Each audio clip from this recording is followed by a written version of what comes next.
Assalamualaikum warahmatullahi wabarakatuh. Saya akan menyampaikan tentang proses penulisan pesan bisnis atau perencanaan yang disusun oleh saya sendiri, yaitu Ulfa Alfianti dengan NIM 2019-12-099 dari kelas 3B dengan mata kuliah Komunikasi Bisnis.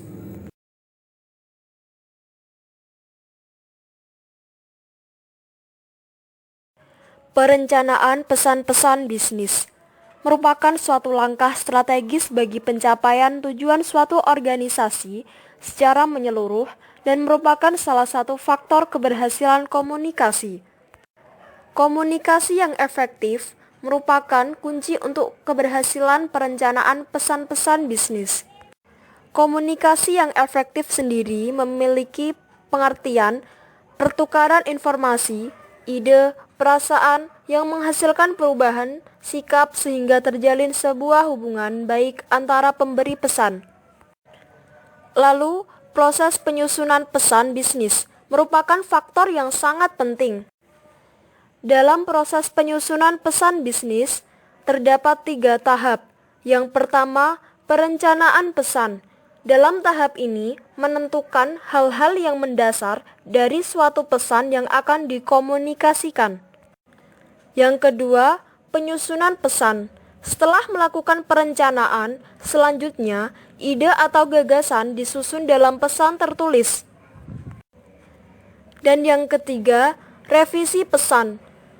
Pesan yang telah disusun akan dikaji ulang untuk memastikan ide atau gagasan sudah memadai.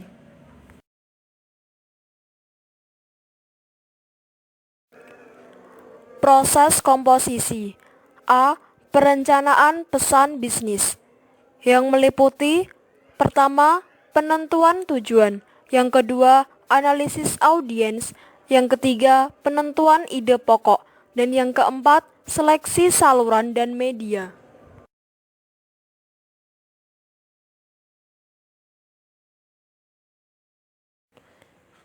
Pertama, penentuan tujuan. Mengapa tujuan harus jelas? A. Untuk meneruskan pesan. B. Untuk menanggapi audiens. C. Untuk menentukan isi pesan. Dan D. Untuk menetapkan media yang digunakan. Tujuan komunikasi bisnis. Kolaborasi berada pada tingkatan tertinggi. Persuasi berada pada tingkatan menengah, dan informasi berada pada tingkatan terendah. Dalam pengendalian homoniator, kolaborasi berada pada tingkatan terendah, persuasi berada tingkatan menengah, dan informasi berada pada tingkatan tertinggi.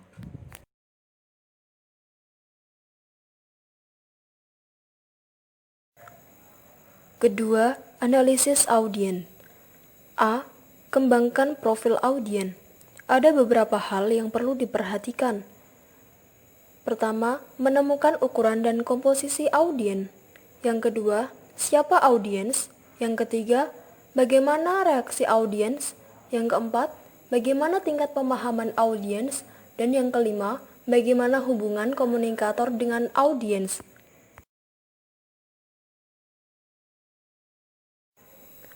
B.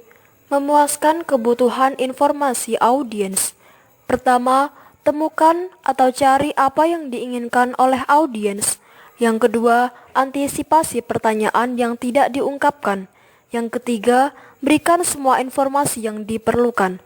Yang keempat, pastikan bahwa informasi akurat.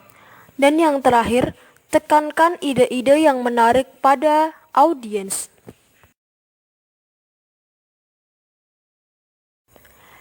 C. Memuaskan kebutuhan motivasional audiens. Ada 2 pendekatan. Yang pertama, pendekatan rasional. Pendekatan rasional adalah cara untuk mencari tahu pengetahuan yang baru dengan anggapan bahwa segala sesuatu yang ingin diketahui ada pada pikiran manusia. Dan yang kedua, pendekatan emosional. Pada intinya, emosi berhubungan dengan masalah perasaan. Pendekatan emosional merupakan usaha untuk menggugah perasaan dan emosi seseorang dalam suatu hal. Yang ketiga, penentuan ide pokok. Topik dan ide pokok adalah hal yang berbeda. Topik merupakan subjek pesan yang luas, sedangkan ide pokok merupakan pernyataan tentang suatu topik. Dan yang keempat, seleksi saluran dan media.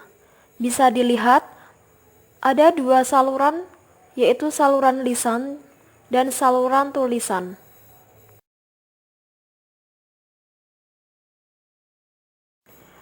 Cukup sekian dan terima kasih. Apabila ada kesalahan, baik kata-kata maupun penyampaian, saya mohon maaf sebesar-besarnya. Wassalamualaikum warahmatullahi wabarakatuh.